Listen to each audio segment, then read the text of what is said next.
Всем привет! Вы на канале Планета Земля, и сегодня мы поговорим о Волге. Что мы знаем об этой реке? Волга – одна из рек, о которой можно сказать, что она самая-самая. И не просто так. Волга – величайшая река Европы. Ее длина 3531 километр. Площадь бассейна Волги составляет около 1 миллиона 360 тысяч квадратных километров, что делает ее крупнейшей речной системой Европы. В Европе Волга самая длинная, самая полноводная и с самым большим бассейном. В Волгу впадает более 200 рек, среди них как и крупные, так и мелкие притоки. Основные притоки Волги – это Кама, Ока, Сура, Ветлуга, Свияга, Большой Иргиз и Самара. Да что там в Европе, Волга самая большая река в мире с внутренним стоком. Это означает, что Волга не впадает в океан или другое большое открытое водное пространство, а заканчивается в закрытом водоеме – Каспийском море, которое само по себе является крупнейшим в мире бесточным озером. Да и дельта реки Волги самая большая в Европе.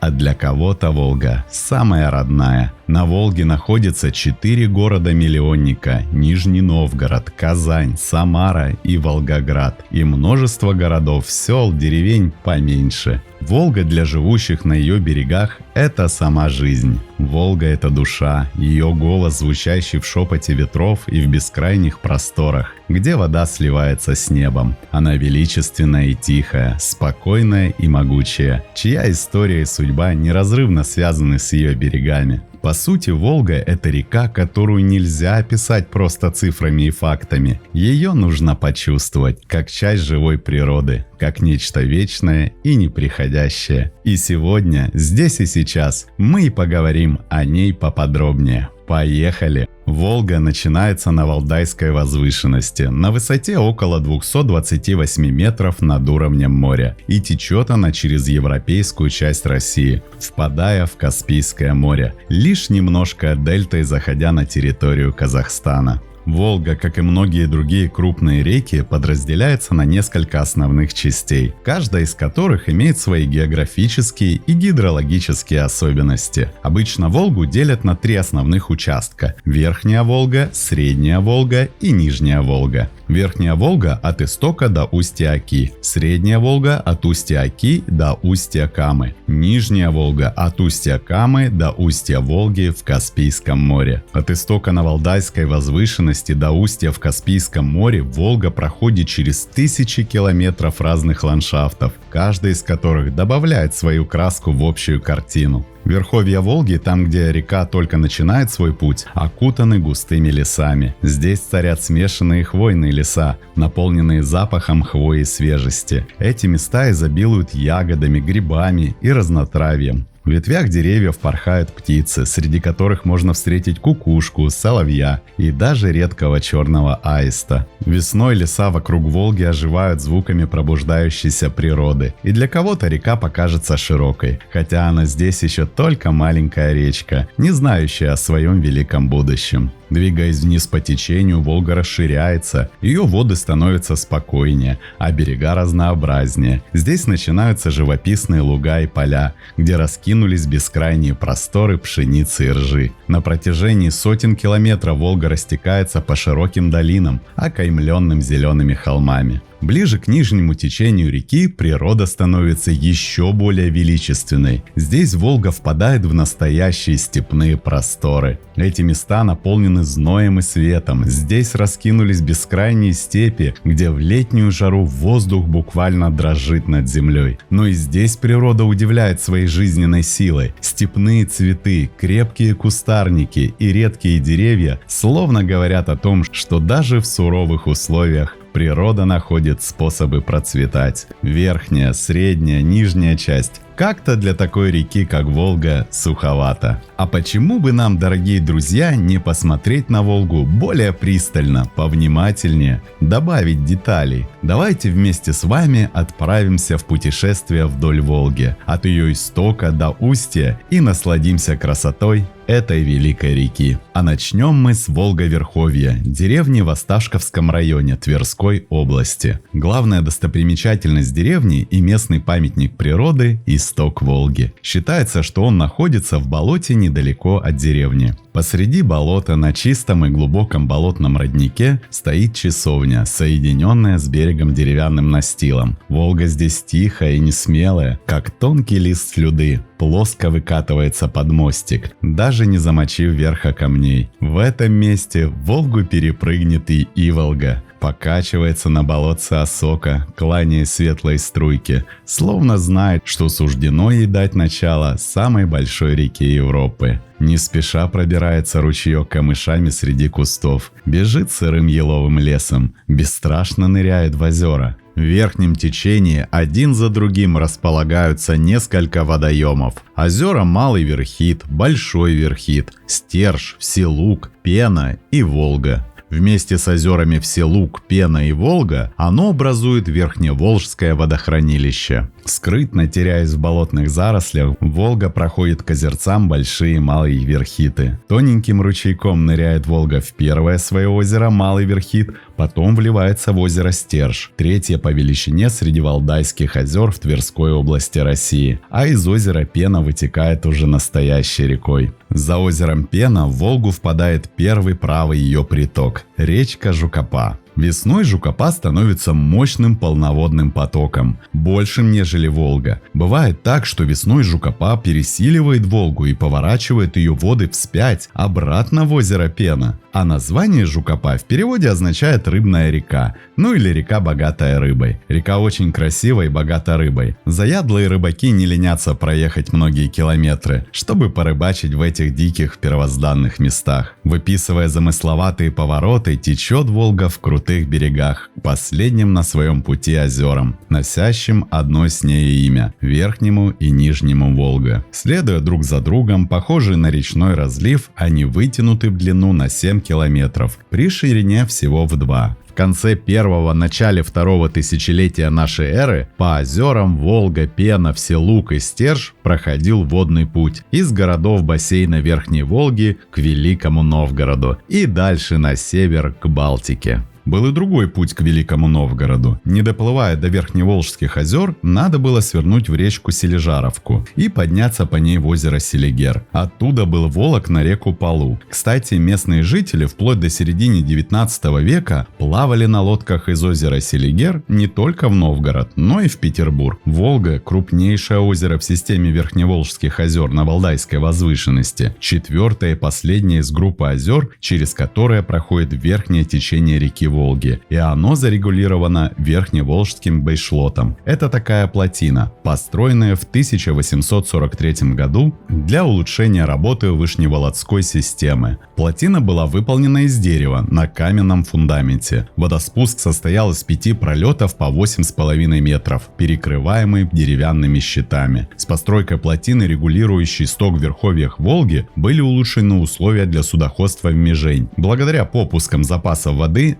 накапливаемых в половодье. Спуск воды через бейшлот улучшил условия судоходства от Ржева до Нижнего Новгорода. Верхневолжский бейшлот функционирует и по сей день, только выглядит иначе. За ним недалеко Сележарово, первый городской населенный пункт на Волге, расположен на обеих берегах реки, при впадении в нее Сележаровки и Песочни. Впервые упоминается в 1504 году. В середине 19 века Сележарово – крупное торговое село, центр Сележаровской волости Осташковского уезда Тверской губернии. В 20 километрах левый приток Большая Коша. Почти на всем своем протяжении Большая Коша петляет по не очень широкой заболоченной низине, периодически подходя к высоким лесистым берегам. Название подарили монголо-татары. Татары в 1238 году между 3 рек делали остановку по-татарски Кош. Когда, не дойдя до Новгорода, они от селения Шелдомеш, то есть Шелдомежи, находившейся недалеко от здешних мест, повернули на юго-восток. а чуть ниже левый приток Волги река Тудовка. В верховьях река течет по территории Центрально-лесного заповедника. Течение слабое, берега заболочены. В среднем течении скорость реки увеличивается. В русле появляются камни и перекаты. Ширина увеличивается до 30-40 метров. По берегам реки живописный лес. В нижнем течении за большим селом Молодой Туд река успокаивается и еще расширяется. Тудовка впадает в Волгу ниже Бенских порогов. Об этом участке от Верхневолжского Байшлота до Твери обычно упоминают редко. Может быть потому, что он лежит в стороне от основных водных путей, а может быть и потому, что Волга здесь совсем не похожа на ту, которую мы знаем по полотнам Левитана, Репина и других русских художников. Здесь она узка, порожиста, поросшие лесом крутые берега, камни и сильное норовящее сбить с ног на бродах течение делают ее похожей на реку предгорий. Между Сележаровкой и Томлей на протяжении 73 километров на Волге 12 порогов. Клокочет вода среди камней, сталкиваются, сшибаются друг с другом тугие струи, образуя буруны, водовороты и суводи. Самые большие пороги, именно Бенские, находятся неподалеку от села Ельцы. Когда-то они были наиболее тяжелыми для проводки судов. Падение реки здесь на протяжении 1 километра достигает 3 метров. А в 200 километрах от истока Волги раскинулся на высоких берегах первый по течению реки город – Ржев. Ржев был основан в 1216 году. Выгодное географическое положение города, прекрасные условия для развития торговли и стратегическое значение крепости для обороны русских земель привлекало к нему внимание. Поэтому Ржев переходил из рук в руки, от одних князей к другим. В разное время находился под властью Москвы, Твери, Новгорода и даже Литвы. Сейчас это второй по численности город в Тверской области. За Ржевом Зубцов, будучи основанным в 1216 году, является одним из самых древних городов Тверской области и в то же время одним из самых маленьких с населением чуть больше 6000 человек, стоящий и на Волге, и на правом притоке реки Вазуза. Вазуза отличается своей чистотой, так как на ее берегах не имеется крупных промышленных предприятий, загрязнителей. Ее дно песчаное, местами щебенистое. Также она считается безлесой. Вазузу считали младшей сестрой Волги. О них и легенда имеется.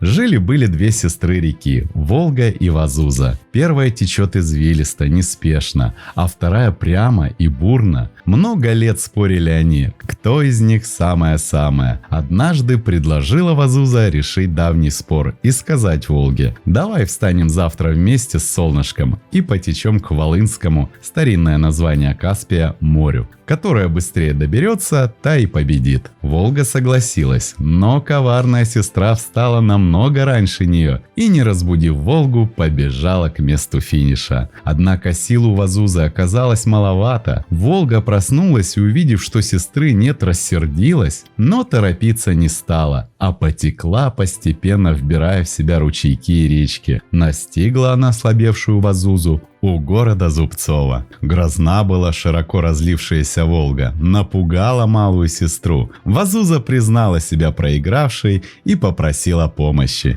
Взяла старшая ее на руки, и вместе они достигли Хвалынского моря. С тех пор младшая перестала жульничать. Как встанет солнце, Вазуза будет Волгу. И вместе они дружно текут к соленым водам Каспийского моря. А мы оказываемся еще около одного правого притока Волги. Это река Дёржа. Дёржа выглядит очень живописно, причудливо извиваясь между моренными холмами, среди смешанных и березово-осиновых лесов, лугов и полей. Примерно в 2 километрах перед впадением в Волгу река пробила проход сквозь известняковый кряж. Образовался красивейший каньон с шумными перекатами и белыми скалами по правому берегу. На дне реки плоские известняково-кремниевые плиты, в русле гранитные ледниковые валуны. А дальше, словно ущельем, мчится Волжская вода Старицкими воротами, глубокой узкой долиной возле города Старица. Местами у подножья берегов, похожих на разрушенную временем каменную кладку, вырываются довольно мощные весной ключи. Старица – древний город в Тверской области. Этот городок действительно очень удачно вписан в ландшафты Старицкого Старицких ворот, где Волга живописно сужается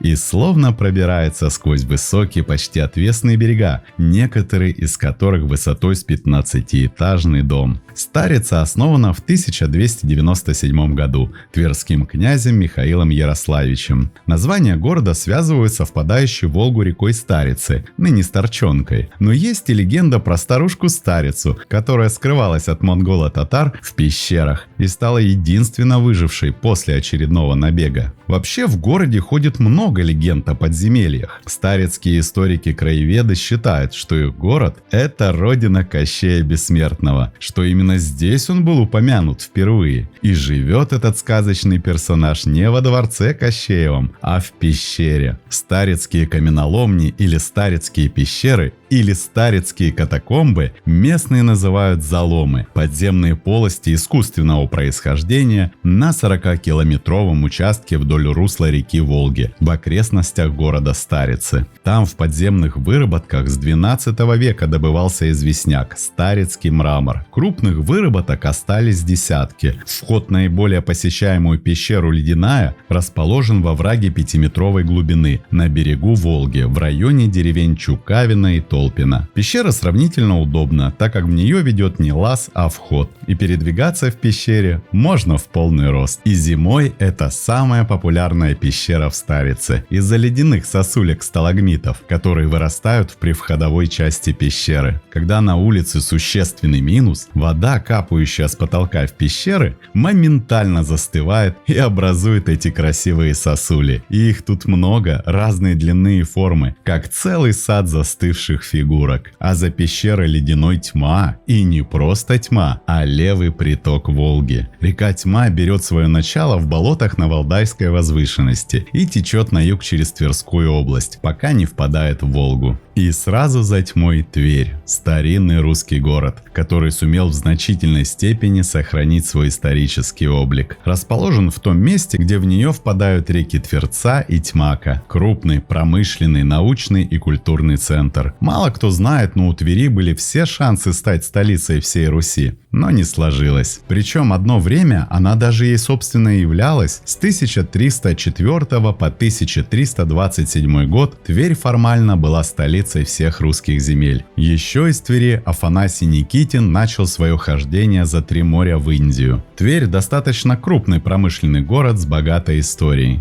Здесь много памятников, красивые ухоженные набережные и городские парки. Ближе к Твери ширина Волги увеличивается до 250 метров. Появляются песчаные отмели, а ниже города долина широкая с заливной поймой. Берега местами холмистые, местами обрывистые. Лес, как правило, далеко от воды, но иногда подступает и к самой воде. И тут же за городом Орша, левый приток Волги. И еще одна очень живописная река Тверской области. Река вытекает из озера Оршинское, одного из Петровских озер, расположенных в заболоченной местности к северо-востоку от Твери. Из-за того, что Орша в верховьях течет по торфяникам, цвет воды в реке коричневый. Дальше на правом берегу расположено село Городня, а за поселком Лисицы Волга заметно расширяется. Сказывается подпор Иваньковского водохранилища. За деревней Слобода Волга образует два рукава. Западный ведет в Шошенский плес Иваньковского водохранилища, а восточный к Иваньковскому плесу. Между рукавами остров, на западном конце которого есть заливчик и песчаный пляж. И в него впадают две реки, два правых притока – река Шоша и река Лама. Шошенский плес появился в результате затопления Шошенской низины в 1937 году в связи с вводом в строй Иваньковского водохранилища. В результате образовался обширный, но мелководный участок площадью 11 тысяч гектаров водного зеркала. Его создание было связано непосредственно со строительством канала имени Москвы, громадного резервуара, в который собираются паводковые воды Волги, снабжающие затем в течение года водой многомиллионную столицу России. Осенью 1932 года было начато строительство канала Москва-Волга, а в январе 1934 водохранилище. Одновременно у сел Иваньково сооружался мощный гидроузел. Железобетонная земляная плотина, перегородившая Волгу у села Иваньково, была построена в 1936 году. 23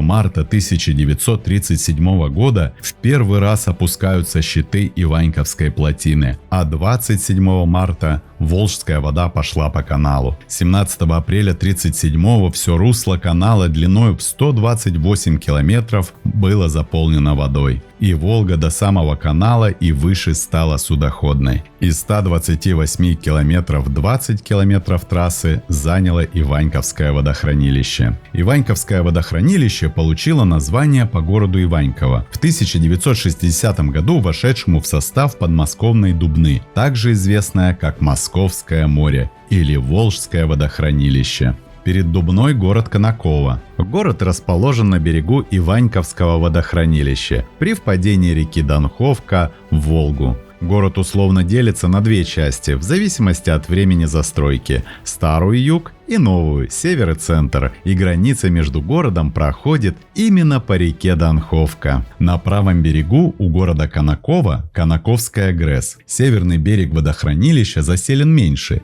здесь лучше сохранились леса и он более живописен. А город Дубна Наукоград – единственный населенный пункт Московской области, расположенный на Волге. Здесь находится Объединенный институт ядерных исследований, в котором до 1960 года находились самые мощные ускорители заряженных частиц в мире. В 1997 году в честь Дубны переименовали 105-й элемент таблицы Менделеева, который стал называться Дубний. За Дубной Кимры – это такой уютный уголок Тверской области, где смешались купеческое прошлое, промышленное наследие и очарование русской глубинки. Когда-то он был центром обувного дела. Обуви делали столько, что в Кимрах регулярно проходили большие ярмарки. Сапоги отсюда развозили по всей России. Именно поэтому село и стали называть сапожной столицей. А сегодня его называют заповедником деревянного модерна. Город славится уникальными резными домами. Это прямо музей под открытым небом. А за Кимрами Медведица река. В России две реки с названием Медведица. Одна – левый приток Дона и протекает по Саратовской и Волгоградской областям, а другая – левый приток Волги и протекает по Тверской области. Широка и глубока Медведица река, младшая сестра Волги, ее правый приток. Медведица не так уж и мала,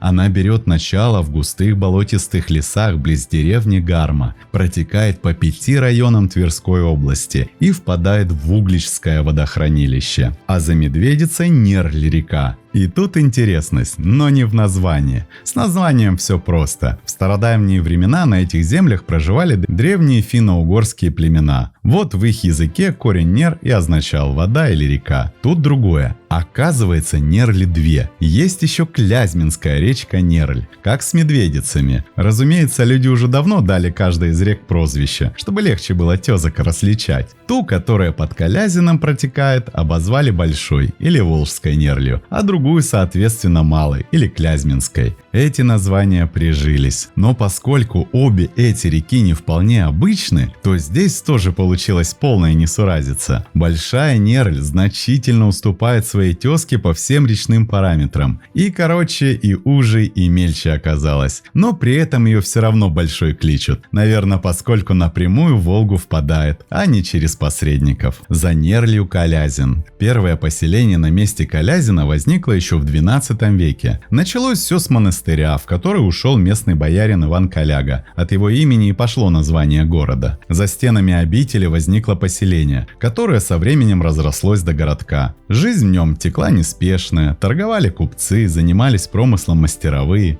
приезжали в монастырь паломники. Но главное событие в жизни Калязина случилось в 1939 году, когда стало наполняться Угличское водохранилище. Этот год и поделил жизнь провинциального города на до затопления и после затопления. В отличие от полностью затопленных городов выше по течению Волги, Калязин при создании Угличского водохранилища затопило наполовину. И в таком виде он и предстает перед путешественником, производя впечатление какой-то странной недосказанности с улицами, неожиданно обрывающимися у самой кромки воды. За Калязиным Углич – старинный русский город в Ярославской области, который появился много веков назад, почти одновременно с Москвой, хотя люди на территории современного Углича жили аж с начала нашей эры, что подтверждают раскопки. Он входит в число объектов Золотого кольца, самого главного столичного туристического маршрута. Он находится в стороне от всех событий, а также от больших дорог, и это позволило Угличу сохранить атмосферу старины. В 30 километрах от Углича Мышкин, один из самых маленьких городов Ярославской области, и, казалось бы, мало чем отличался от других подобных, если бы не усилия местных краеведов. Одна из главных достопримечательностей города – Дворец Мыши, двухэтажный, весьма скромный,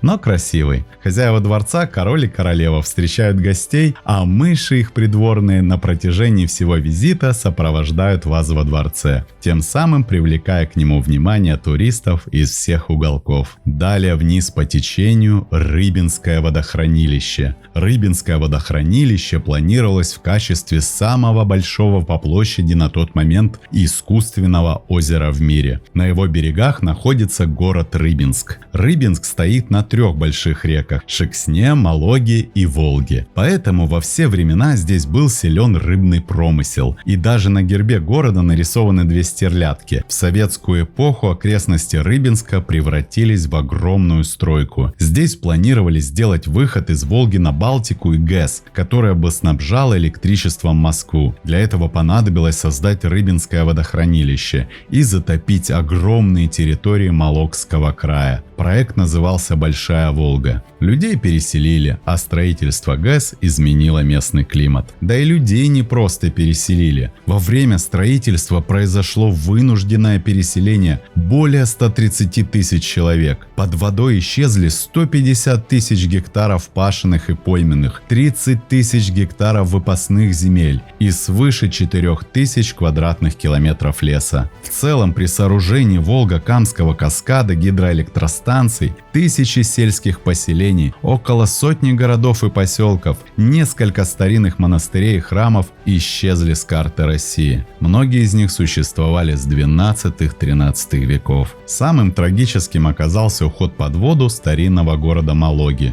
который мог уцелеть, не будь уровень повышен до 102 метров. Окончательно погрузились под воду его строения в 1946 году. А Рыбинск остался. Вплоть до Октябрьской революции город был крупнейшим в России центром торговли зерном. В нем находилась хлебная биржа. Купцы регулировали цены на хлеб и заключали миллионные контракты, в том числе и с иностранцами. Грузы перевозили бурлаки, из которых в Рыбинске собирали целые артели. Здесь расписывали заказы на весь сезон. Официальный статус города Рыбинск получил в 1777 году от Екатерины II. Но в 90-х местные историки доказали, что еще в 1071 году здесь было крупное поселение Усть-Шексна. За Рыбинским морем Дарвиновский государственный природный биосферный заповедник, особо охраняемая природная территория в России, расположена на территориях Череповецкого района Вологодской области и Брейтовского района Ярославской области. Площадь заповедника более 112 тысяч гектаров, из которых 67 тысяч приходится на долю суши,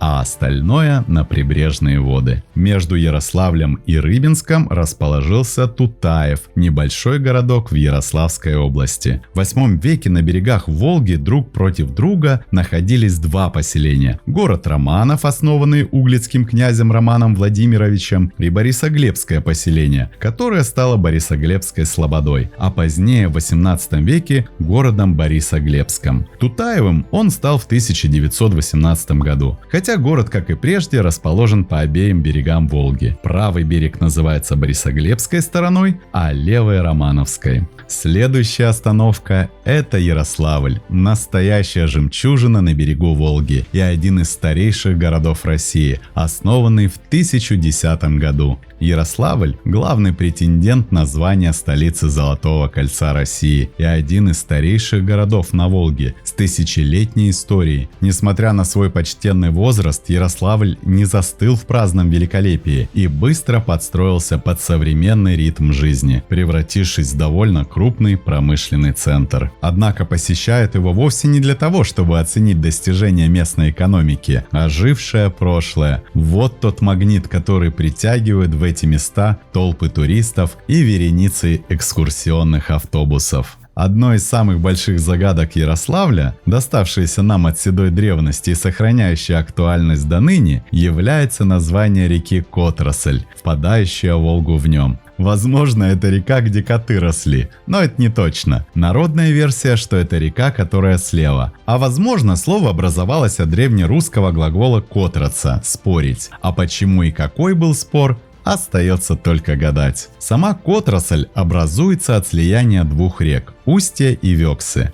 Последняя представляет собой короткую протоку из озера Нера. Ее можно рассматривать как начало Котросли. А озеро Нера – древний водоем восточноевропейской равнины. Ученые говорят, что ему 500 тысяч лет. Нера лежит в юго-западной части Ярославской области и считается в регионе самым крупным водоемом с пресной водой. На западном берегу озера расположен город Ростов-Великий. Ниже Ярославля река Солоница. Название реки связано с многочисленными источниками соленых минеральных вод, расположенными в долине реки. В долине реки, особенно в низовьях, расположены многочисленные санатории и дома отдыха, использующие минеральные источники долины Солоницы в лечебных целях. И за ней город Кострома. Кострома – древний русский город, основанный в 1152 году. Этот город славится своим историческим наследием и культурой. Кострома – это один из уютных и атмосферных городов Золотого кольца, сохранивший очарование старинной России. Здесь все дышит историей, от купеческих особняков до вида на Волгу. Это город, где легко почувствовать неспешный провинциальный ритм жизни и насладиться классической архитектурой. Волга в Костроме достаточно широка, и ее берега украшены памятниками архитектуры, такими как Ипатьевский монастырь и центральные торговые ряды. Отправляясь от Костромы до Кинешмы, вниз по течению, мы увидим живописные деревни и сельские местности, любуясь спокойствием воды и зелеными берегами. Первый значительный населенный пункт на пути – город Волгореченск, который является промышленным центром, связанным с Костромской ГРЭС. Город небольшой, но Волга в этом месте окружена типичными среднерусскими пейзажами. Далее на пути нам встретится один из живописных городов на Волге – Плес. Это небольшой городок, знаменитый своими пейзажами, которые вдохновляли многих русских художников, включая Исаака Левитана. В Плесе много старинных зданий и уютных улочек, а Волга здесь особенно красиво благодаря холмистой местности. Кинешма – город на Волге в Ивановской области. Этот город известен своей богатой историей, древними храмами и живописной набережной. Волга в Кинешме широкая и спокойная, и городские виды на ее берегах создают атмосферу старинного русского уезда. За Кинешмой возле города Юрьевец вырастает Горьковское водохранилище. Образованное Нижегородской ГЭС Горьковское водохранилище в свое время поглотило деревни, монастыри и старинные города. Его берега скрываются за горизонтом. Над водой носятся свирепые вихри, вызывая сильные штормы, а в народе водоем называют коротким именем – Горе-море. Существует два варианта происхождения этого названия. Первый связан с формированием вихрей над акваторией водохранилища, которые вызывают высокие, совсем как в море, волны, а вторая отсылает к затопленным населенным пунктам. пунктам. Всего ушло под воду 60 деревень, 3 райцентра, в том числе и основанный в 16 веке город Пучеж. После переноса он возродился на новом месте с прежним названием, но история хранит рассказы участников тех событий, которым было горько терять родные места. Затопление ложа Горьковского водохранилища началось в 1955 году, после перекрытия русла Волги в районе строящейся плотины. Оно продолжалось 3 года, и сегодня глубина водоема составляет в среднем 3,5 метра, при максимуме в 22 в районе ГЭС. При взгляде на карту можно подумать, что водохранилище представляет собой широкий водный объект, ориентированный с севера на юг. Однако это только озерная его часть, а верхняя граница водоема находится сразу за плотиной Рыбинской ГЭС. Поэтому полная длина горе-моря составляет 430 километров. И города Ярославль с Костромой, научно говоря, стоят не на Волге, а на берегу Горьковского водохранилища. Особой достопримечательностью водоема можно считать город Юрьевец. Юрьевец – один из древнейших городов Ивановской области. Основан он был в 1225 году и изначально получил название Юрьев-Повольский или Юрьев-Поволжский, так как стоял на Волге и который, если верить местному слогану, остановил море. При затоплении действительно город оградила большая мощная дамба, но низовые районы Юрьевца ушли под воду. В этом месте Горьковское водохранилище имеет самую большую ширину – 16 километров. Настоящая жемчужина Горьковского водохранилища – Асафовы острова, напротив Юрьевца. До затопления это были Асафовы горы, а сейчас излюбленное место дикого отдыха с сосными великанами, песчаными пляжами и голубыми озерами. Ниже находится Нижегородская ГЭС в районе городов Заволжье и Городец. Это 4-я ступень Волжско-Камского каскада, обладающая своеобразным техническим рекордом. Длина плотины дамб гидроузла составляет 18 километров, что является рекордным для России показателем. А город Городец – город древний. Считается, что он был основан в 1171 году. Город был столицей Городецкого княжества. В конце 18 века Городец стал известен благодаря судостроению, выпечке пряников, торговле хлебом и изделиями из дерева, а во второй половине 19-го, начале 20 века стал богатым купеческим городом. Балахна – небольшой городок в тени Нижнего Новгорода и Городца. Здесь нет сногсшибающих видов, всемирно известных музеев и усадеб литературных гениев. Тем не менее, любители истории найдут в Балахне интересное: и старейшую церковь Нижегородской земли, жилые комплексы 18 века, разделенные на крошечные квартирки. Напротив Балахны впадает Узола. Небольшая речка, которая является правым притоком Волги. И на берегах Узолы родилась знаменитая хохломская роспись, а также Городецкая. Впереди Нижний Новгород, столица Поволжья и 5-й по численности мегаполис России, ведущий свою историю с 13 века. Главный город Нижегородской области раскинулся посередине восточноевропейской равнины, там, где Волга сливается с Окой. Разделенный Окой, он образует верхнюю часть на Дятловых горах, а нижняя часть расположилась на левобережье Оки. Был основан в 1221 году и долгое время был Нижним Новгородом, пока ему в 1932 году не присвоили название Горький по псевдониму русского писателя Алексея Пешкова, родившегося здесь, но в 1990 году Нижний обрел свое первоначальное название. В настоящее время Нижний Новгород является важным экономическим, промышленным, транспортным и культурным центром России, ведущая роль в котором принадлежит предприятиям отраслей машиностроения и металлообработки. В Нижнем находится Горьковский автомобильный завод, сокращенно ГАЗ. Предприятие выпускало знаковые модели автомобилей, в число которых входит и легендарная «Волга».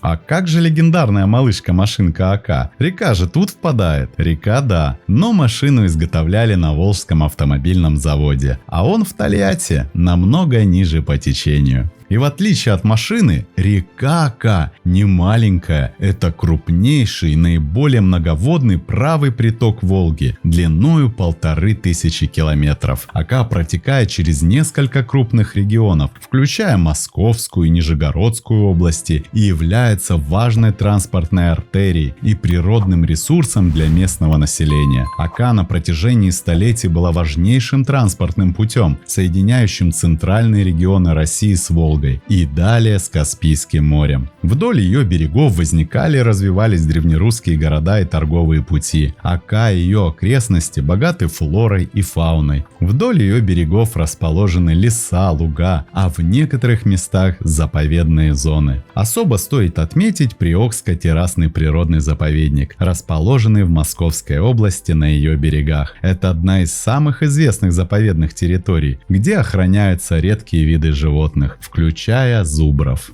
От Нижнего Новгорода начинается Средняя Волга, и по пути нам встречаются три небольших города. Это Кстово, Лысково и Козьмодемьянск. Кстово известен с 14 века как деревня Кстовская. На гербе Кстово изображена земляника, и не просто так. Название города происходит от названия Кстово, от древнефинно-угорского слова «кста» – земляника. В 1950-е годы Кстово стал центром нефтепереработки. Здесь были построены Новогорьковский и Кстовский нефтеперерабатывающий завод, ТЭЦ и другие предприятия. Лысково упоминается с 1410 года, но существовало с 12 века, вероятно, как булгарская крепость Сундавит. Козьмодемьянск основан как крепость в 1583 году. Его основание связано с разгромом Иваном Грозным в октябре 1552 года Казанского ханства и присоединением Среднего Поволжья, в том числе и Марийского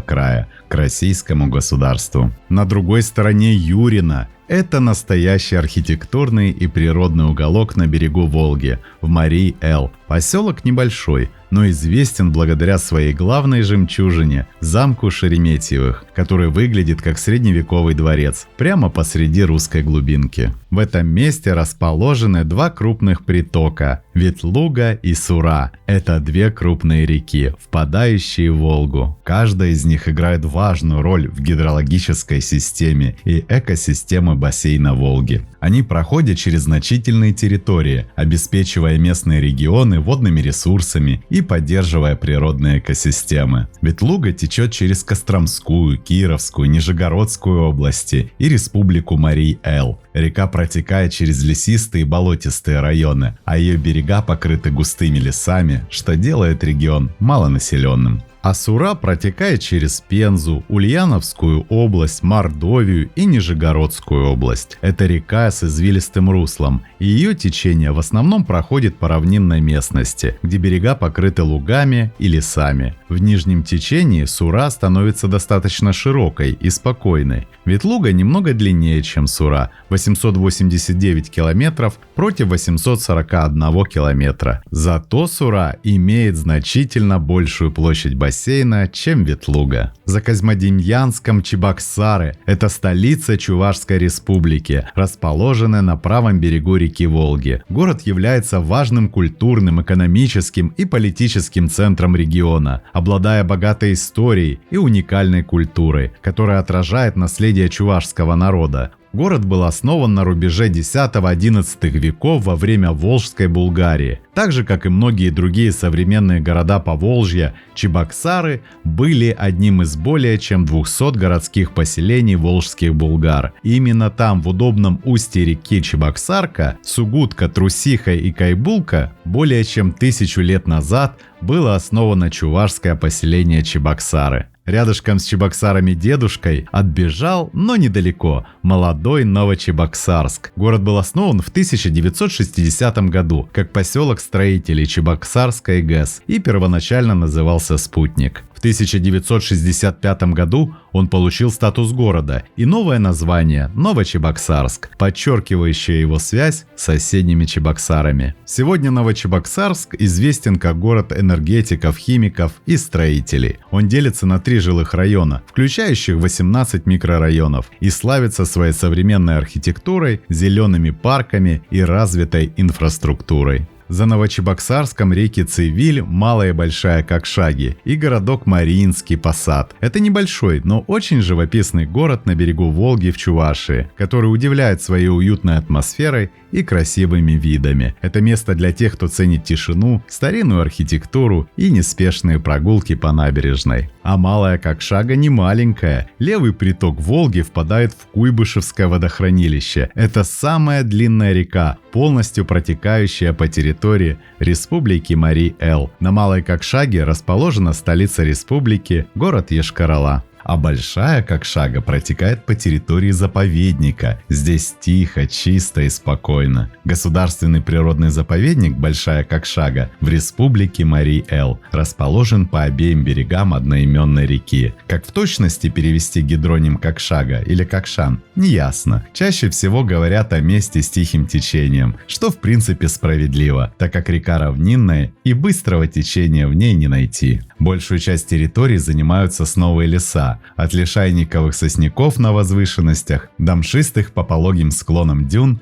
и сфагновых во впадинах с излишним увлажнением. Звенигово – это небольшой городок на левом берегу Волги, находящийся в республике Мари-Эл. Он привлекает внимание своей тишиной и природной красотой. Звенигово – это типичный провинциальный город с уютной и спокойной обстановкой. Его называют городом на холмах из-за рельефа местности. И тут же недалеко Мари-Чодра – настоящий природный рай в республике Мари-Эл. Национальный парк, раскинувшийся на сотни километров, поражает красотой лесов, чистейших озер и уникальной флорой и фауны. Парк покрыт хвойными и смешанными лесами, где растут столетние сосны и ели. Воздух здесь буквально пахнет свежестью. Чистейшие озера и реки. Особенно знаменит морской глаз – карстовое озеро с изумрудной водой. Оно похоже на вулканический кратер и выглядит волшебно. И река Илеть – это одна из самых красивых и чистых рек Мари-Эл, настоящая жемчужина региона. Многие отмечают, что природа Мари-Чодры обладает особой энергетикой, а местные марийские легенды только усиливают это ощущение. Волжск – более крупный промышленный город в Мари-Эл, расположенный на левом берегу Волги. Волжск – это город с рабочим характером. Основу его экономики составляет деревообрабатывающая и целлюлозно-бумажная промышленность. Город более оживленный, чем Звенигово, но все же сохраняет провинциальный колорит. И Зеленодольск – крупный город, расположенный на левом берегу Волги, но уже в республике Татарстан. Он является важным промышленным и транспортным центром региона. Город имеет развитую промышленную инфраструктуру. Паратский затон, находящийся рядом, исторически имел важное значение как судоходная база. Воды затона использовались для стоянки судов и ремонта речных кораблей. В 20 веке затон активно использовался для нужд промышленного судостроения и судоремонта. Постепенно на берегу затона образовался судостроительный завод, ставший одним из крупнейших на водных путях страны. Помимо огромного ассортимента военных судов, на бывшем Паратском затоне строились скоростные гражданские корабли,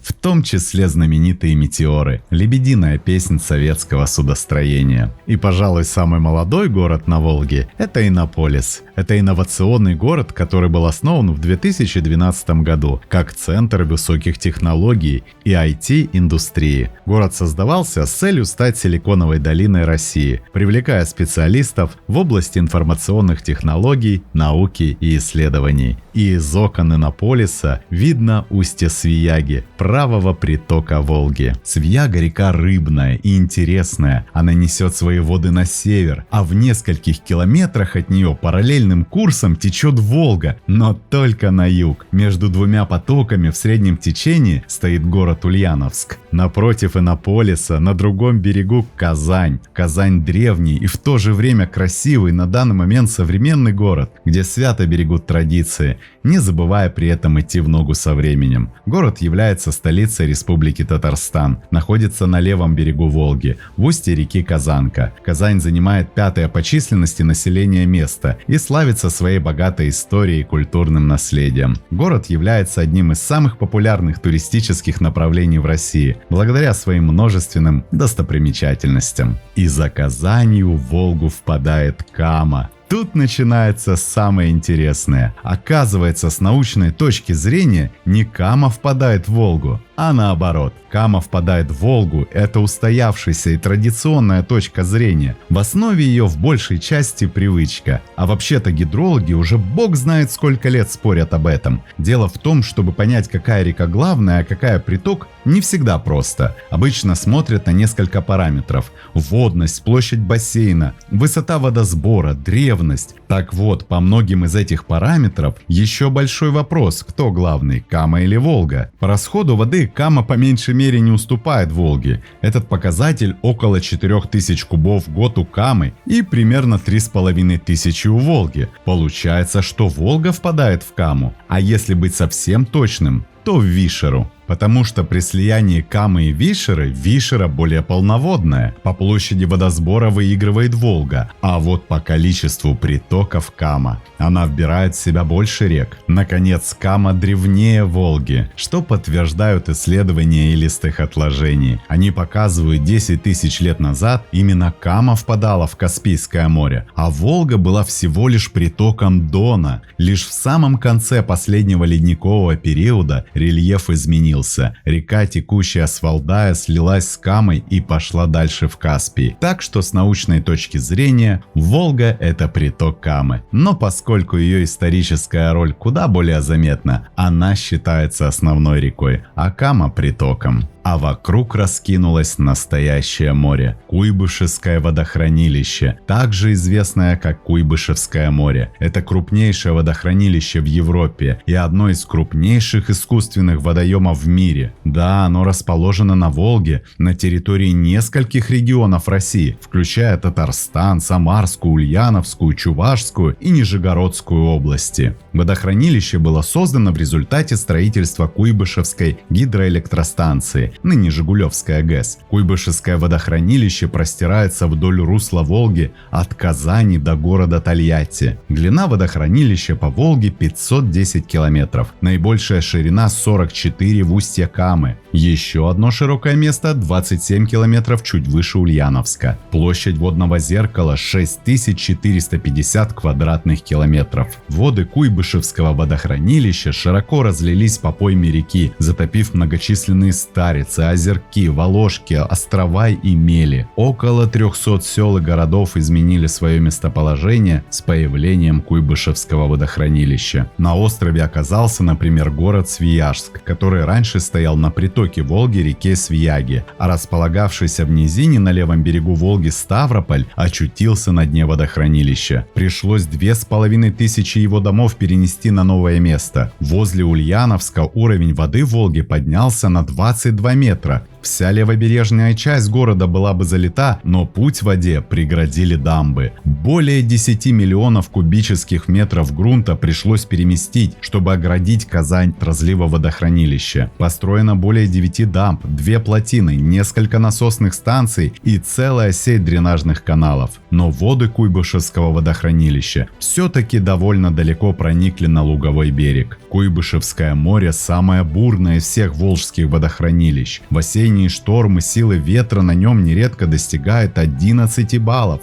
а высота волн превышает 3 метров. Получив предупреждение о надвигающейся буре, суда спешат укрыться в портах-убежищах, оборудованных в устьях рек и затопленных оврагов, спрятаться, пока гонимые ветром клочья темных туч и летящие над пенистыми валами водяная пыль и брызги не слились в один бешено крутящийся и завывающий хаос. Кто-то спросит, а глубина Волги максимальная какая? В какой точке Волга самая глубокая, а в какой самая мелкая? Первым водоемом, дающим силу реке, является ручей Персянка. Глубина ручья доходит до щиколотки, а это 5-10 сантиметров. Кто не знал, щиколотка – это место, где нога соединяется со стопой и расположена над выступом косточки лодыжки. И, скорее всего, это самое неглубокое место. А самыми глубокими являются места, расположенные именно в Куйбышевском водохранилище, составляющие около 40 метров. Ниже по течению после слияния Волги и Камы Болгар или Булгар. Древний город, расположенный на левом берегу Волги в республике Татарстан. Город имеет огромное историческое и культурное значение, как столица Волжской Булгарии, древнего государства, существовавшего в 9-13 веках. Сегодня Болгар является объектом всемирного культурного наследия и важным туристическим и религиозным центром. На другом берегу Тетюши, небольшой, но удивительно красивый городок в Татарстане, стоящий на живописных берегах Волги. Он сочетает в себе богатую историю, культуру и потрясающие природные пейзажи. И буквально в 100 километрах Ульяновск с рекой Свиягой, о которой был разговор. Ульяновск – это бывший Симбирск, город-крепость, основанная в 1648 году. Ульяновск – крупный промышленный центр Ульяновской области с хорошо развитой транспортной инфраструктурой. Ульяновск – это по-своему уникальный и интересный город. В первую очередь он известен тем, что здесь родился Ленин. Но готовы вас заверить, что вождь пролетариата далеко не единственный выдающийся деятель, появившийся на свет в этом городе.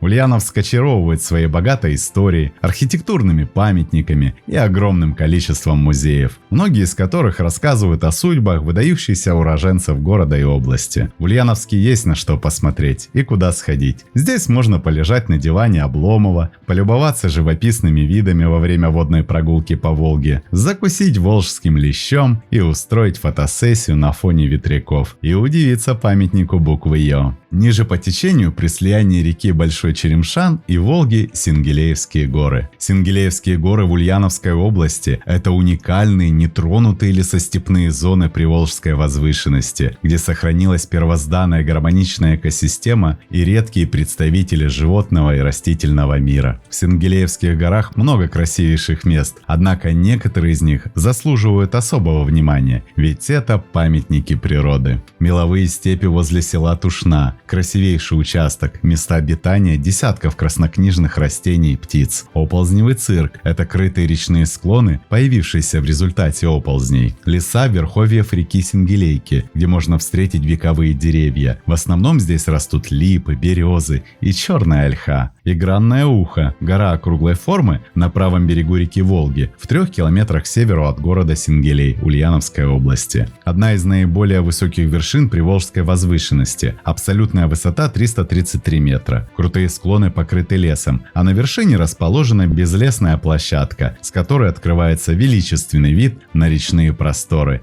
и заволжские дали. Подвальские террасы. Памятник природы представляет собой природный комплекс террасовидных оползней на склонах меловых холмов на правобережье Волги. Оползневые террасы образуют ступени с общим относительным перепадом высот около 100 метров. Максимальная высота достигает приблизительно 150 метров над уровнем моря. Наблюдается обнажение материнских меловых пород. Только за ними заканчивается Куйбышевское море. В городе Тольятти. Необычное имя у города. Есть что-то в нем итальянское. До 1964 года Тольятти назывался Ставрополем, а во избежании путаницы с городом на Северном Кавказе уточняли Ставрополь Волжский или Ставрополь на Волге. Нелегкая судьба была у города. В 1950 году было принято решение о строительстве гидроузла на Волге, но в ходе строительства Жигулевской ГЭС город попал в зону затопления. Исторический центр ушел под воду. Сохранились только здания, стоявшие на возвышенности в портовом поселке. Поэтому сегодняшний Тольятти имеет мало отношения к старому Ставрополю на Волге, хотя и был объявлен его преемником. В 1964 году Ставрополь переименовали в Тольятти, в память об итальянском коммунисте Пальмиро Тольятти, хотя никакого отношения к городу он не имел и даже ни разу здесь не был. Хотя через 2 года совместно с итальянским автоконцерном Fiat в Тольятти началось строительство крупнейшего в стране завода по производству легковых автомобилей. И именно здесь производили те самые «Жигули», до сих пор легко узнаваемые в потоке машин. За городом с итальянским названием у села Бахилова Поляна стоит Бахилова гора с 3 вершинами узкого гребня, четко выделяющимися на фоне неба и похоже на окаменевшее доисторическое чудовище. За ним ниже по течению расположен поселок Ширяево, в котором Илья Репин писал «Бурлаков на Волге». Жаль, что там ведется сейчас разработка известняка открытым способом. Мертво буреет скрытая ярусами чрево чудесной горы. Только вершина ее еще цела и щетинится лесом. Не удалось сохранить свою голову и знаменитому Царевому кургану. Он скрыт почти до половины и ничем уже не выделяется среди окружающих его холмов. Другой не менее значимый доисторический объект Жигулей – остров Костистый и полуостров Тунгус близ села Хрящевки. Их постигла та же участь уничтожения, только в отличие от Царевого кургана уже полностью в водах Куйбышевской ГЭС. На Костистом мало кто знает, а место уникальнейшее. Вместе с Тунгусом остров составлял кладбище палеофауны, слагаемое половодьями тысячелетий. Из описаний кости наблюдались визуально сотнями, и сегодня у Хрящевки куски находят. За Царевым курганом по левому берегу водохранилища начинаются Сокольи горы, а по правому высится Серная гора. Там при Петре I добывали серу. Стиснутая с обеих сторон утесами, долина Волги суживается, и впереди знаменитые Жигулевские ворота. Слева Самарская Лука. А на Самарской Луке расположен Жигулевский государственный природный заповедник. Самарская Лука самая большая, значительно выраженная и известная излучина реки Волги. В нижнем ее течении между селом Усолье и городом Сызранью. Омывается водами Куйбышевского и Саратовского водохранилищ, огибая Жигулевскую возвышенность. Жигулевские горы. Почти на 100 километров тянутся Жигули. Берега там красивы так, как только можно себе представить. Действительно, зеленые, набегающие друг на друга холмы, среди которых то здесь, то там возвышаются горы, поросшие по вершинам пихтой, очень живописны. Доверчиво прижались к подножию их утопающие весной в белой кипени черемух поселки. Осенью же берега здесь рассвечиваются золотом и багрянцем, и все вокруг полнится отблеском бушующих в Жигулях холодного пожара. Глубокие, похожие на ущелья лощины, змеями уползают в недра гор. За выступами поросших лесом скал затаивалась когда-то, поджидая плывущих снизу купцов с товарами, удалая Волжская вольница. Напротив Самарской Луки – Самара-городок. Город получил название от реки Самары еще в 16 веке, означающая «степная река». Самара – река крупная, длиной 600 километров, а Самара в прошлом веке побыла Куйбышевым и в 90-х опять стала Самарой. Но никакой он не городок. Это крупный экономический, транспортный, научно-образовательный и культурный центр. Самара также представляет собой крупный центр машиностроения и металлообработки, металлургии, нефтеперерабатывающей, пищевой, а также космической и авиационной промышленности. В городе располагается более 150 крупных и средних промышленных предприятий. В Самаре одна из самых длинных в России речных набережных и самое высокое здание железнодорожного вокзала в Европе. За Жигулевскими воротами долина Волги снова расширяется. И опять острова, затоны, белые отмели. До зарегулирования реки фарватер шел почти все время у правого берега. Тает сизой дымки оставшаяся за кормой горная страна. Ниже по течению начинаются Шелехметовские горы. На крутых берегах повсюду видны осыпи, кое-где в виде округлых колонн. То остроугольных пилястр, сквозь них и проступает материнская горная порода. И кажется издали, что за осыпями прячется древняя крепостная стена. Вообще осыпи и оползни на берегах Волги встречаются часто. Покрытым склоном ее долины залегают мощные песчано-глинистые толщи, прослоенные водоносными горизонтами.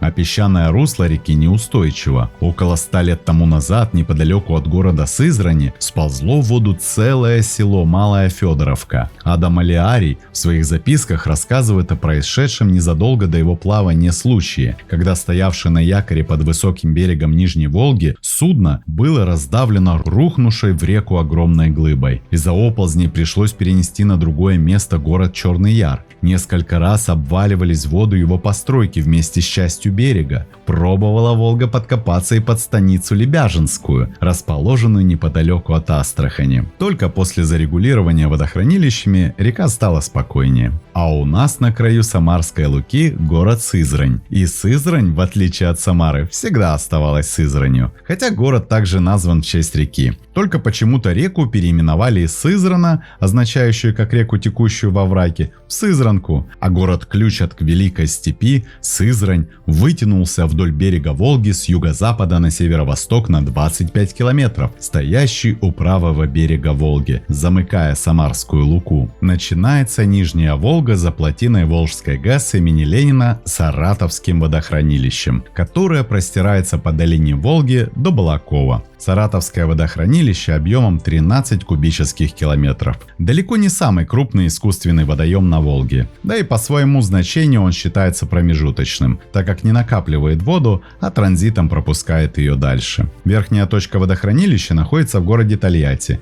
где находится Жигулевская ГЭС, а другая в Балаково, где выдает электричество Саратовская ГЭС. Между ними лежит расстояние в 357 километров. И самые густонаселенные волжские берега с такими городами, как Чапаевск, Сызрань, Хвалынск и Самара. Из природных достопримечательностей Саратовского водохранилища можно отметить Хвалынский национальный природный парк, расположившийся на правом берегу водоема. В нем округлые бока холмов нежатся на солнце и сверкает белизной меловых отложений, а леса переливами зеленых красок и завораживающим запахом цветущих трав. А еще в нем имеется прямо-таки огромное, свыше 300, количество родников с чистейшей холодной и вкусной водой. Хвалынск – тихий провинциальный городок недалеко от Саратова. Горнолыжный курорт и национальный парк. Места очень красивые в любое время года, но зимой здесь особенно оживленно из-за горнолыжного курорта. Хвалынск – это русская провинция суздальского типа, один из самых старых городов в Саратовской области. До революции здесь жили старообрядцы, и город во многом сохранил свой одноэтажный облик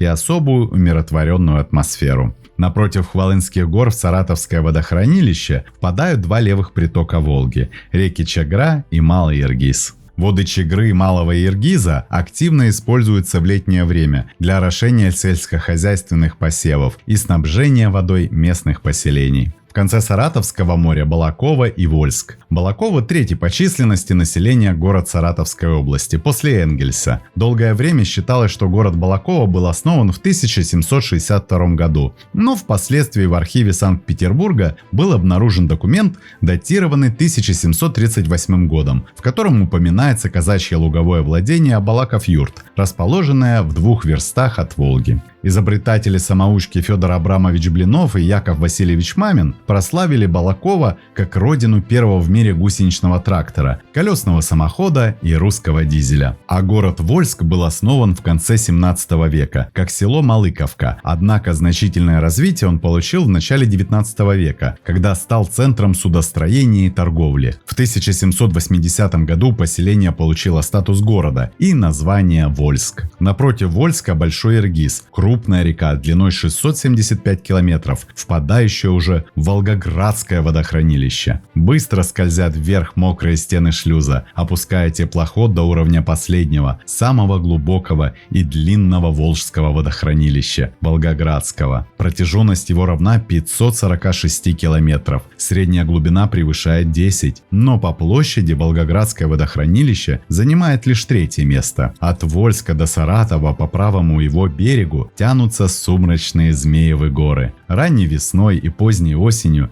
их белые меловые вершины и серые местами кажущиеся почти черными склоны напоминают тонкий рисунок древней гравюры. Летом берега припудривает легкая каштановая пыль степей, безоблачно выцветшее от зноя небо, а вечерами ветер приносит к реке запахи спелых хлебов и сухих трав. Волгоградское водохранилище самое южное и длинное на Волге. Оно протянулось голубой лентой по Саратовской и Волгоградской областям, разделив холмы Приволжской возвышенности и уходящие в сторону Казахстана степи Заволжья. На берегах Волгоградского водохранилища есть несколько красивых и памятных мест. В 8 километрах от берега в 1961 году приземлился аппарат Юрия Гагарина. Сейчас там мемориал Гагаринское поле. Чуть ниже расположен утес Степана Разина, имеющий историко-культурное значение. А вслед за ним знаменитые столбища, одно из живописных мест на Нижней Волге. Берег там напоминает древнеримские колонны, созданные за тысячелетия самой природой. Интересно, что на правом берегу не Саратовского, а именно Волгоградского водохранилища находится город Саратов. Саратов основан как сторожевая крепость для охраны южных рубежей русского государства в 1590 году. Саратов получил свое название по тюркскому названию Соколовой горы – Сарытау – Желтая гора. Во второй половине 18 века стал крупным перевалочным пунктом и центром торговли рыбой и солью, а с 19 века – одним из центров торговли зерном. 1937. Саратов получил статус губернского города в 1780 году в результате областной реформы Екатерины II.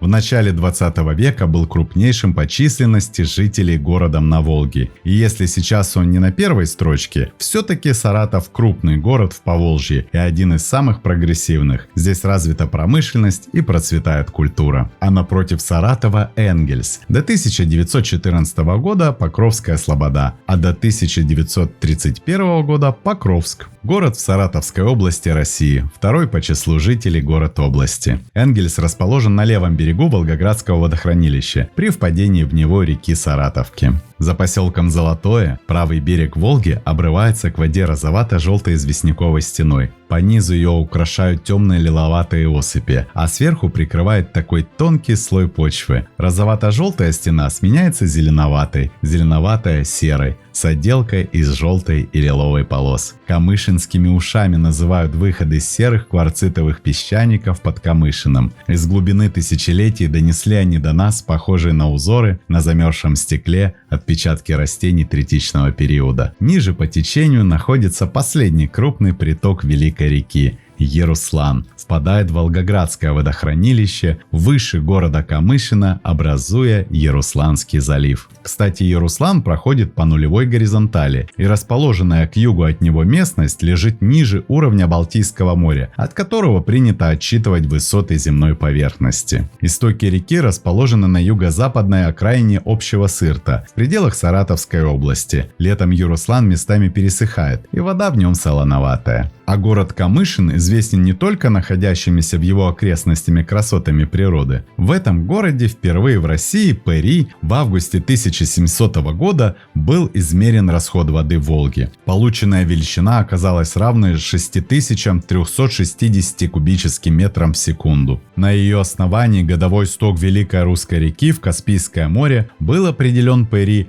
в 235 кубических километров. А за Камышином Волгоград и Волжский. Волжский – это молодой и динамичный город. Он основан в 1951 году как город энергетиков, связанных со строительством Волжской ГЭС. Здесь активно развивалась промышленность, но город не выглядит типично заводским. Много зелени, широкие проспекты, уютные дворы. Несмотря на сравнительно недавнюю историю, Волжский обладает своим особым колоритом и уютной атмосферой, а напротив раскинулся город Волгоград почти на 80 километров. За это его называют одним из самых длинных городов страны. Официальная история Волгограда началась в 1589 году. Город был основан как крепость Царицын для защиты южных границ русского царства от набегов кочевников. Царицын стал важным торговым и оборонительным центром, соединяющим северные и южные регионы. Возможно, что название Царицына возникло от имени реки Царицы. Рядом протекает одноименная речка, название которой происходило от татарских Сарису – Желтая река. Царицын активно развивался как торгово-промышленный город, благодаря судоходству на Волге и строительству железной дороги. В это время он стал крупным центром торговли зерном и другими товарами. Но в начале 20 века настали трудные времена у города на Волге. Город стал местом ожесточенных боев во время гражданской войны в России. Царицын выдержал осаду белогвардейских войск под руководством Антона Деникина. В 1925 году в честь Иосифа Сталина город был переименован в Сталинград. В 1942 году именно в Сталинграде на берегах Волги произошло одно из решающих сражений Второй мировой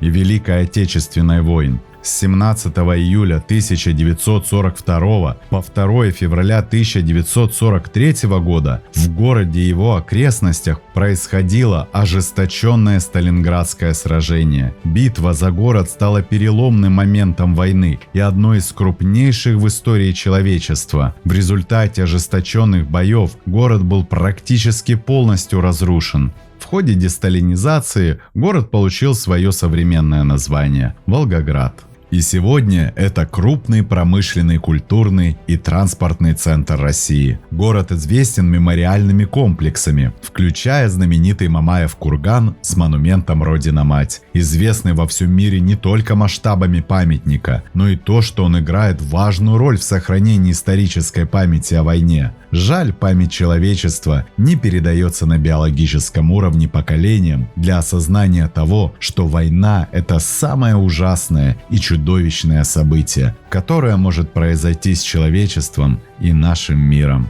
Возле плотины Волгоградской ГЭС от Волги отходит ее левый рукав Ахтуба. Отсюда до устья еще более 600 километров, но природа здесь уже другая. У Волгограда кончается Приволжская возвышенность. Дальше к югу идет зона полупустынь, через которую широкой лентой пролегла к Каспийскому морю Волго-Ахтубинская пойма. Ахтуба у Волгограда выглядит самой обыкновенной, не внушающей особого уважения Волошкой. А ведь она сопровождает Волгу, поддерживая с ней время от времени через протоки связь на протяжении 450 километров. Во время половодья Волго-Ахтубинской пойме насчитывается 279 водотоков. Если бы можно было сложить их все вместе и затем вытянуть в одну линию, протяженность ее составила бы 4800 километров. Ширина Волго-Ахтубинской поймы колеблется от 15 до 40 километров.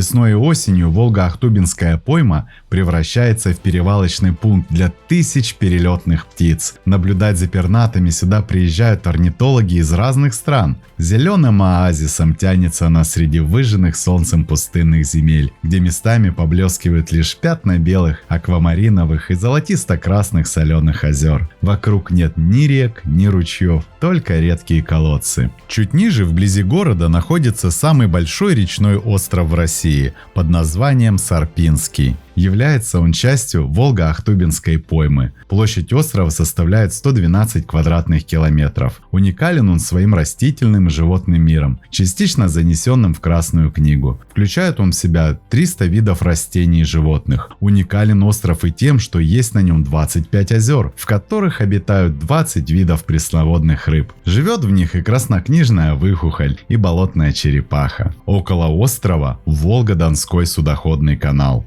Канал, соединяющий реки Волгу и Дон в месте их максимального сближения на Волго-Донском перешейке и одновременно обеспечивающими связь Каспийского моря с Мировым океаном. Общая протяженность канала 101 километр, из них 45 километров приходится по водохранилищам, звено единой глубоководной транспортной системы европейской части России. Канал имеет очень важное значение. По нему из Азовского и Черного моря, по рекам, каналам и озерам можно попасть в Каспийское, Балтийское и Белые моря. Канал питается водой из Цимлянского водохранилища, так как Дон лежит выше Волги. Сюда проходит по каналу 13 шлюзов, регулирующих высоту воды. Всего шлюзов 15, но 2 из них находятся при входе из Цимлянского водохранилища в реку Дон, а не на самом канале. В бассейне Волго-Ахтубинской поймы Ахтубинск – второй по населению город Астраханской области, расположенный на Волжских рукавах, реках Ахтубе, Владимировке и Калмынке. Он находится на полпути между Астраханью и Волгоградом, только не на трассе, связывающей эти два города, а на противоположной стороне Волги.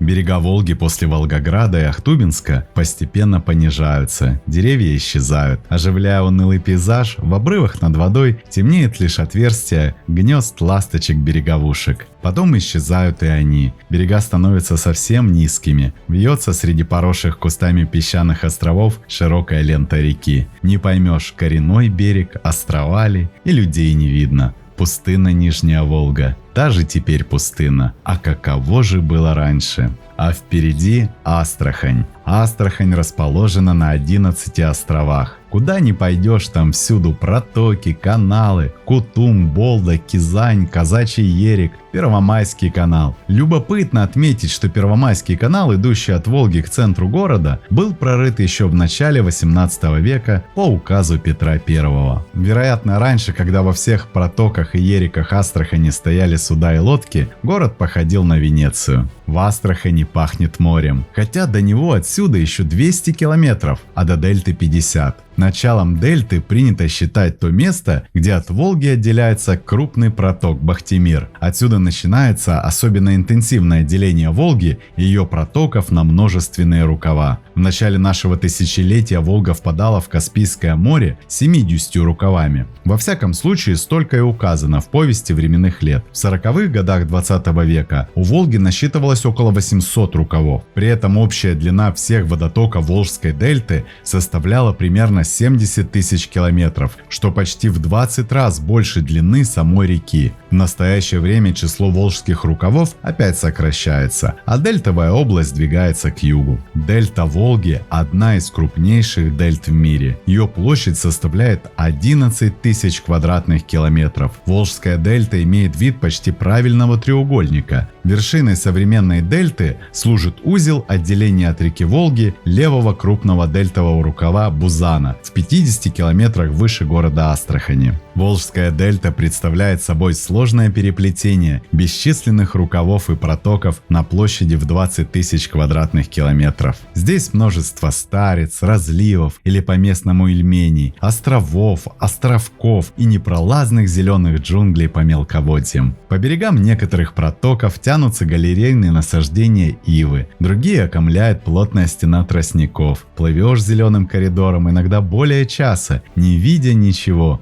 кроме неба над головой. По одним протокам можно плавать на веслах, по другим только шестом. В некоторые и с шестом лучше не соваться. Так густо заросли они различными водяными растениями. Белыми бабочками застыли на воде цветы водяного каштана. Четырехрогие, похожие на якорь плоды его достигают в диаметре 50 сантиметров. Астраханцы называют это растение чилимом. Но не чилим главное богатство дельты, а заросли лотоса или водяной розы, как называли ее когда-то. В общей сложности они занимают около 2000 гектаров. В дельте Волги находится последний населенный пункт город Камызяк, о существовании которого, возможно, знали только заядлые рыбаки и, наверное, как и многие другие, о существовании Камызяка узнали из КВН. Город Камызяк расположен на реке Камызяк в 35 километрах южнее Астрахани. Само название городка образовано от казахского слова камысак – камышовые заросли. Возник как село еще в 1560 году при рыболовном утюге. Место было столь богато рыбой, что их прозвали «Золотое дно». Сильно изменилась местность в 19 веке, когда здесь стали прокладывать удобный судоходный фарватер, и рыболовные ватаги передвинулись ближе к морю. Но жители остались. Появилась школа, училище, библиотека, церкви, кирпичный завод, лавки и аптека. Жили тут русские, казахи, татары и калмыки. Уже в 1918 году Камызяк стал селом, в 1925 году райцентром, в 1973 году городом районного подчинения, а в 2004 он стал городом. Кроме команды КВН, еще Камызяк славится Всероссийским научно-исследовательским институтом орошаемого овощеводства и бахчеводства, и при нем создан музей «Российский арбуз», единственный в мире, посвящен только арбузу. Так что про знаменитые астраханские арбузы слышали многие, а о музее арбуза кто-то услышал впервые. Да, мы действительно совершили с вами увлекательное путешествие вдоль великой реки Волги. Мы прошли путь от ее истока на Валдайской возвышенности, где река лишь начинает свое течение, и дошли до самого Каспийского моря, увидев на этом пути множество уникальных городов, природных ландшафтов, притоков, питающих полноводную реку, и культурных памятников. Каждый город и каждая точка на карте, от исторического Болгара до современного Иннополиса, от тихого Звенигова до промышленного Волгограда, напомнили нам, как Волга неразрывно связана с историей и жизнью России. Эта река не просто объединяет города и регионы, она связывает время и пространство, культуру и экономику, природу и человека. Хотелось бы еще рассказать немного о Волге, о ее питании, о флоре и фауне, и о сохранении этой красавицы. И действительно, она красивая красивая независимо от времени года. Летом ее вода сверкает на солнце, как жидкое золото, переливаясь всеми оттенками синевы и зелени. Осенью она становится задумчивой и строгой, отражая в своей глубине багряные золотые листья деревьев, а зимой Волга затихает, засыпая под снежным покрывалом, словно готовится к новому пробуждению весной, когда ледяные оковы треснут и река вновь оживет, наполняясь свежей силой. Питание Волги смешанное. Основное питание Волги осуществляется снеговыми, грунтовыми и дождевыми водами. Режим характеризуется весенним половодьем, малой водностью в период летней и зимней межени, изредка прерываемая паводками от дождей и осенними паводками. Наличие наряду с весенним половодьем осеннего паводка, обусловленного облажными дождями, является характерной особенностью режима реки. Особое внимание заслуживают волжские заливные луга и поймы, которые каждый год весной превращаются в настоящие водные лабиринты. В это время природа словно оживает, тысячи птиц возвращаются на гнездовье, вода бурлит жизнью, а леса и луга покрываются молодой зеленью. Это одно из самых красивых и живых проявлений природы, которое можно увидеть на Волге. И, конечно, нельзя забывать о животном мире Волги. В ее водах обитают различные виды рыб, включая знаменитую волжскую стерлядь и осетра, хотя встречаются они все реже и реже. На берегах можно встретить лисиц, зайцев и даже редких птиц, такие как белый аист и орлан-белохвост. Волга также является домом для многих редких и исчезающих видов животных, охраняемых в заповедниках и национальных парках, разбросанных вдоль ее берегов. А сколько стихов и песен сложено о Волге, сколько художников вдохновила она на создание своих полотен. Репин, Саврасов, Айвазовский,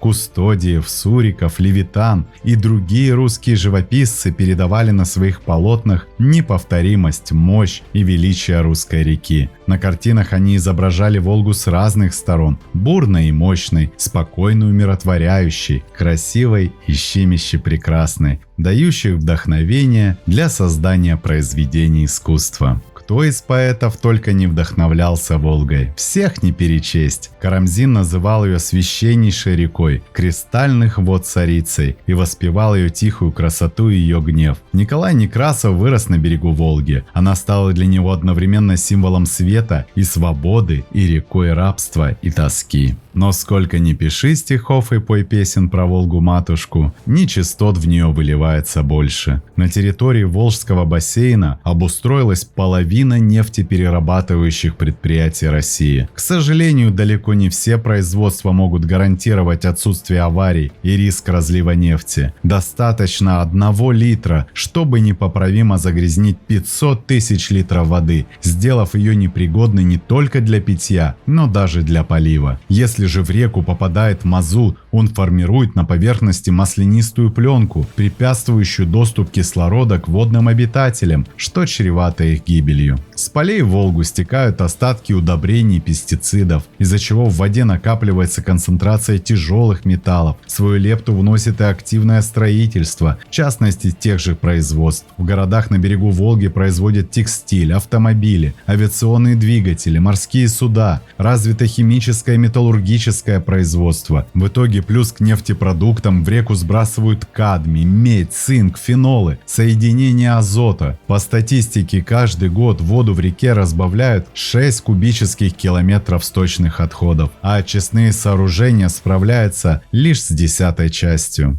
Чередой идущие по Волге суда разбавляют весь этот коктейль топливными отходами и продуктами жизнедеятельности. А ведь есть еще и утонувшие корабли, которых на дне реки зарегистрировано больше 3000. Постепенно разрушаясь, они выделяют горюче-смазочные и другие ядовитые вещества, которые постепенно поднимаются ближе к поверхности, попутно растекаясь все шире и шире. Еще в 30-е годы Волгу стали использовать как источник не только воды, но и доступной электроэнергии. В итоге река превратилась в систему водохранилищ с многочисленными ГЭС. Волжско-Камский каскад включает в себя больше десятка гидроэлектростанций, которые производят порядка 4% энергии страны. Казалось бы, это возобновляемый источник энергии, не требующий дополнительных ресурсов вроде угля и не загрязняющий атмосферу выбросами. Однако экологичным его назвать, увы, нельзя. Мощное некогда течение реки замедлилось, вода начала прогреваться куда интенсивнее. Там, где прежде рыба могла свободно пройти, возникли непреодолимые препятствия. Наносные слои минералы, которыми река тоннами выносила к низовью, стали накапливаться по всей ее длине, опускаясь на дно. Появилась проблема обмеления и заболачивания. В свое время люди гордились, что на реке появилось много ГЭС. Водохранилища называли морями. На деле стабильному экологическому состоянию реки это нанесло серьезный ущерб. Кто в августе бывал на Волжских морях, видел своими глазами настоящее стоячее болото неестественного цвета. Рыба начала вымирать. Баланс обитателей подводного мира оказался нарушен. Сейчас гидрологи стараются разобраться с ситуацией, прокладывают обводные каналы, чтобы восстановить пути миграции рыб, проводят холостые сбросы воды, чтобы обеспечить уровень, необходимый для их нереста. Однако рыба неохотно идет по искусственным дорогам, да и восстановить прежнюю глубину и скорость течения реки такими мерами пока не получается. И пока люди осознают свои ошибки и прилагают усилия, чтобы их исправить, катастрофы можно избежать. Заповедные земли помогают восстановить утраченный баланс экосистемы и сохранить растения и животных, находящихся под угрозой. И возможно нам, а возможно нашим внукам, еще доведется увидеть, как Волга вернет чистоту своих вод и растраченные за века богатства. Ведь Волга – это душа земли, ее голос, звучащий в шуме прибоя, в шепоте ветров и в бескрайних просторах, где вода сливается с небом. Она величественная и тихая, спокойная и могучая, чья история и судьба неразрывно связаны с ее берегами. Волга – это часть живой природы, как нечто вечное и неприходящее. Вам приходилось в штиль идти по кромке речной воды или сидеть, свесив ноги в воду на корме причаленной к берегу лодочки? Вы слышали голос волны, тихонько набегающей на песок? Звук почти неуловимый. Кажется, Волга шепчет только для тебя о чем-то сокровенном. Конечно, ты слышишь в этом шепоте то, что подсказывает тебе твоя фантазия, про твои мечты и планы. И ты безмолвно, телепатически делишься с Волгой своим сокровенным, освобождаешь душу от тягостных дум, от негативных впечатлений. А ближе к сумеркам, когда заря еще не погасла, но первые звездочки затеплятся на потемневшей стороне неба, происходит чудо слияния человеческой души с духом реки. Волга – это не просто река, это настоящая живая легенда, что разливается по русской земле, вплетая в ее берега сотни историй и судеб. Волга скользит через леса и степи, через поля и города, соединяя их, словно невидимой нитью времени. Ее воды помнят древние походы и сражения, покоренные крепости и ожесточенные битвы. Она тихий свидетель великих побед и трагедий, которые развертывались на ее берегах. И неважно, где ты впервые встретился с Волгой, в величественной Казани, древнем Ярославле или в шумном Нижнем Новгороде, в каждом городе она другая, в каждом своя. Но стоит лишь взглянуть на ее воды, и ты почувствуешь ту силу, что скрывается в ее глубине, силу истории и силу природы. Волга – это символ, это душа, это нечто большее, чем просто река. Она та нить, что связывает прошлое с настоящим и ведет нас в будущее. Смотрим, слушаем, записываем, подписываемся. Не забываем ставить лайки и делиться этим видео с друзьями. Это очень помогает продвижению. С вами канал Планета Земля.